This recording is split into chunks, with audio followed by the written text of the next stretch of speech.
Welcome to my near ultimate free-to-play beginner's guide for Genshin Impact. I know I'm late to the party, but with all the experience I have with the game being out for almost a year now, I feel confident in giving tips for new players how to save resources and get the most out of your resin and time you invest in the game. And I try to keep it as short as possible, so here we go. First of all, your main objective should be to reach Adventure Rank 12. If you reach Adventure Rank 12, so-called commissions will unlock in the game, which will give you 60 Primogems per day, and is your main regular income of Primogems. So this should be your very first objective in the game. On your way to Adventure Rank 12, you will encounter Anemoculus and Geoculus, and I highly recommend to get the interactive map to keep track of which ones you've already gotten. And one of them is the official Mihoyo website, which I will link in the description. The fastest way to reach Adventure Rank 12 is to do any and all story, main story, side story quests you can find on the map. In the beginning, the game will throw a lot of resources at you, namely EXP, MOA, and other goodies. Don't be fooled by that, you will run pretty thin of them if you spread them on too many characters, so my recommendation would be to concentrate on 3, max 4 characters at the same time, and don't go above Ascension 5, which are the stars here on the side. 5 stars, Ascension 5, since Ascension 6 is very expensive. At least resin-wise, later in the game. I mean, you don't have to immediately worry about that, but you will eventually get there, and my recommendation to not starve yourself too hard on resources is to stop at Ascension 5 at first. If you have no preference or want a suggestion which characters to put your resources into, those 4 would be the ones I recommend, since they cover a wide variety. And when it comes to saving a little extra EXP materials, I would also recommend to never level up to the max level of the current Ascension and always be 1 or 2 levels short of max until you have the resources to ascend them to the next level. When it comes to weapons, disregard any 3-star and below weapons you might find throughout the game, and only concentrate on 4-star weapons. The Prototype Rancor is a 4-star weapon you get very early for free in the game at Adventure Rank 10, and it can be effectively used on the Traveler and KR. When it comes to ascending and leveling up your weapons, there should be no hesitation to max level upgrade them whenever you ascend them, except for the last ascension where you should stop short at level 85, since going from 85 to 90 costs triple the amount of the blue crystals than it costs going from level 80 to 85. And then you save quite a bit of resources to get more weapons up pretty fast. I said earlier to disregard any and all 3-star weapons. Of course, this comes with 3 exceptions that I know of as of making this video. And one of them is the Harbinger of Dawn. If, and only if, you get this weapon to refinement rank 5 by finding 5 copies of this blade. This weapon can be a worthy investment if you feel confident that you can keep the HP of the character you're using it with above 90%. The other exception is Thrilling Tales of Dragon Slayers, which is exceptionally good on Barbara since it has the HP percentage main stat, which increases her healing capabilities, and the passive Heritage, which gives you an attack increase of 48% for 10 seconds after you switch from her to your DPS character. But again, as with the Harbinger, only do it if you have it on refinement rank 5. And also it's not worth to level up much also to begin with. I only got it to, well, Ascension 2 to get a few extra HP percentages in. The third exception is the magic guide, which is highly situational if you want to build it or not. Unlike the other two, this one I can't recommend upgrading as of yet, cause it involves kind of advanced setup and a little bit more knowledge about how the game works. So for now, just keep 5 copies of it if you get your hands on it, just in case you feel the need to use it in the future. If you consider raising Xiangling, getting a Crescent Pike is highly recommended if you want to use her as a DPS character, since this weapon alone turns her into a highly effective one. If you don't know how to get one of the prototypes to actually craft the Crescent Pike, you find it here in Liyue later in the game. You can buy it by collecting Geo Sigils, and then you can get some of the prototype materials here. And in this case, the pole arm billet. Artifacts can be a whole huge topic on its own, so I try to keep it brief. All you really want to look out for is that you get attack percentage artifacts, especially in the beginning. There's a lot of nuance later to it, which is not actually all that much, but in the beginning, attack percentage is absolutely fine to have on each and every artifact. If you happen to get 4 and 5 star artifacts that have crit rate and crit damage simultaneously on them, consider keeping them for a longer time.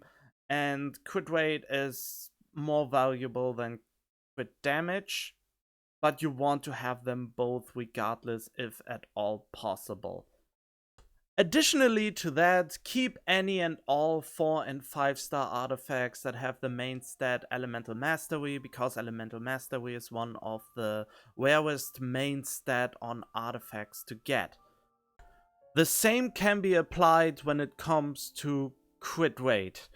Crit rate is also one of the very rare main stats on an artifact. So if you get a 4 or 5 star artifact that has crit rate as its main stat, signified by it having a bigger text and being on top of everything else, keep it under any circumstances. The same, of course, applies to crit damage artifacts. For this one, my recommendation is to only keep the 5 star versions of damage bonus artifacts. You can get a damage bonus on any damage type of the game: electro, physical, animo, geo, hydro. Just keep any and all 5 star artifacts that have the damage bonus on it as the main stat.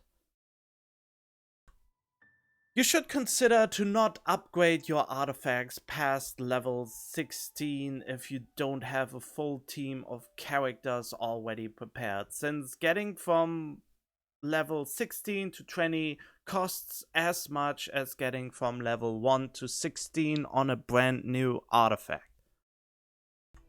At Adventure Rank 20, you unlock something that is called the Spiral Abyss, and that is when you have the opportunity to get one Xiangling for free by beating Chamber 3 of Floor 3. It is highly unlikely that you are strong enough at Adventure Rank 20 to actually beat this floor yet, so don't beat your head over it.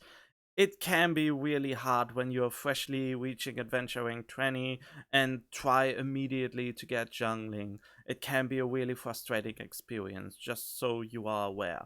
The Spiral Abyss is also the place where you can get additional Primogems, but you have to remember, this is late game. We are talking world level 6 and up, where you are probably strong enough to get through this with any sort of ease. It is, of course, possible to do this way earlier, but at that point you are somewhat of a prodigy.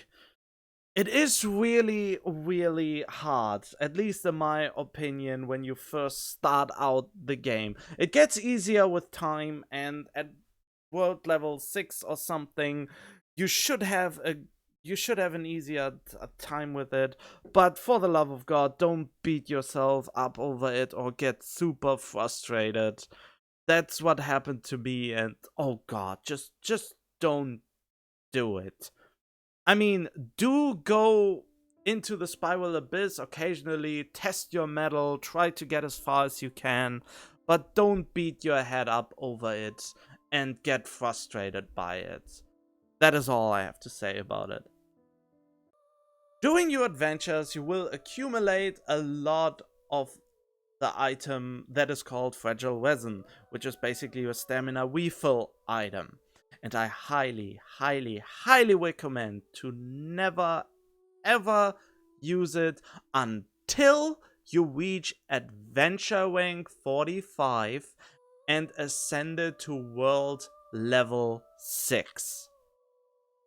After you reached World level 6 and Adventure rank 45, you can consider spending your Fragile Resin for more EXP books, artifacts, and maybe even boss monsters to ascend your characters faster.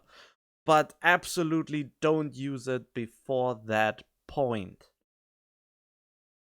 And while we are on the topic of Adventure rank 45, absolutely don't farm artifact domains until you reach Adventure rank 45. The reason is at Adventure rank 45 you are guaranteed to get a 5-star artifact. Before that there are absolutely no guarantees, and it is just a waste of your resin.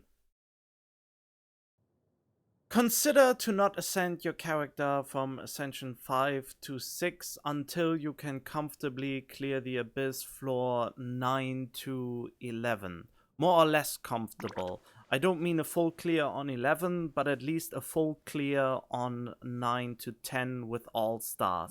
If you reach that, then you can consider ascending your characters from 5 to 6. Since the only reason you really want to ascend them from 5 to 6 is to get your talents from level 8 to level 10, which is very, very expensive. And I mean really expensive when it comes to resin you need to level it up. So yeah, it's basically one of the very last things to do.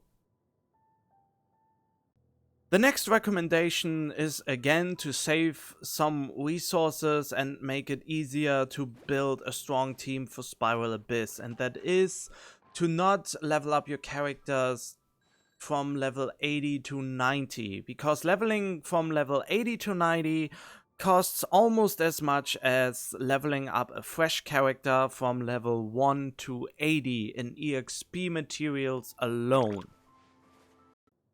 And while we are at it, when it comes to Ascension 5 to 6, you should only start doing it after you reached World level 8. Since then, each and every normal boss guarantees a 5-star artifact, which is either Gladiator or Wanderers.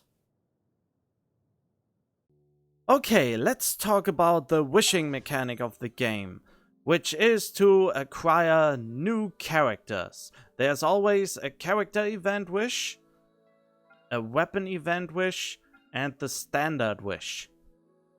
And basically, never ever ever ever ever ever ever ever ever ever ever ever spend Primogems to wish on the standard wish. Never ever ever ever ever ever ever ever ever do that. Oh yeah, I think I haven't talked about it. Primogems are this thing. That's the currency, the number right here. So yeah, never ever use Primogems on the standard wish, ever. The weapon event wish is mostly a whale trap. I would not recommend ever pulling there, personally. since there's just no guarantee on getting the weapon you actually want. The character event wish will be your main focus when it comes to spending Primogems. A little rundown on how the pity system works, only for the character event wish by the way, this is only for the character event wish. Within 90 pulls, you are guaranteed to get a 5-star character. If the 5-star character is not the character featured on the character event wish, the next 5-star you pull will be the featured character. This even applies if the featured character changes. For example, currently Klee is the featured character and you pull a 5-star and that 5-star is not Klee. Your next 5-star would be Klee.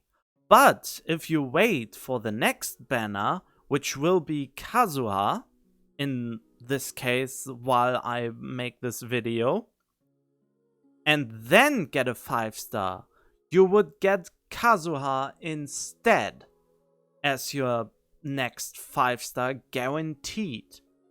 So whenever you basically not get a featured character, the next 5-star you pull will be the featured 5-star character. On to the next important topic, which is Paimon's bargain Stardust Exchange. Whenever you pull on a banner, you will get Masterless Stardust for each 3-star you pull in the banner, and for each 4-star and 5-star you get Masterless Starglitter. What you wanna buy with Masterless Stardust each and every month is Intertwined Fate. You can buy 5 of them each month. If you have an excessive amount of Masterless Stardust, you can consider also purchasing the Blue Wishes Acquired Fate each month 5 times. But only if you can ensure that you have enough Masterless Stardust to buy the Intertwined Fate again. If you can't guarantee to buy the 5 Intertwined Fate each month, don't buy the Acquired Fate, the Blue Wishes. Only if you have an excessive amount of Masterless Stardust. I can't emphasize this enough. And also, only spend Masterless Stardust for Fates. Never ever spend it for anything else that is in this shop. When it comes to Primogems, it's a little bit easier. Always buy this if you want to wish, and never buy this with Primogems. Never, under no circumstances. Starglitter Exchange is a little bit more complex again. Most people will recommend to only buy the Intertwined Fates for the sole reason that it increases your chances to hit pity for a 5-star earlier again.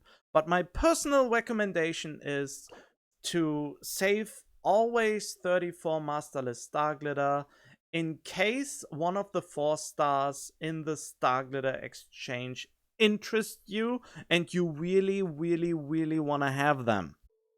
Also, the featured 4-star characters here rotate monthly. Other than that, don't spend your Masterless Starglitter for the love of God on anything else. Don't get the weapons, don't get these materials, just don't. It's, in my opinion, it's a waste, and you should only spend it on Intertwined Fates or 4-star characters you don't have yet and really want. Other than that, don't spend it on anything else. I can't emphasize this enough. I know the information I just dumped on you might feel very overwhelming and scary, but it is not as scary as it sounds. I just tried to get as much information to you as possible in the shortest amount of time I could. And the most important thing, of course, is to have just fun with the game. You know, if you don't have fun, why would you be doing this to yourself? In any case, I hope you enjoyed it. That concludes my near ultimate free-to-play beginner's guide on Genshin Impact.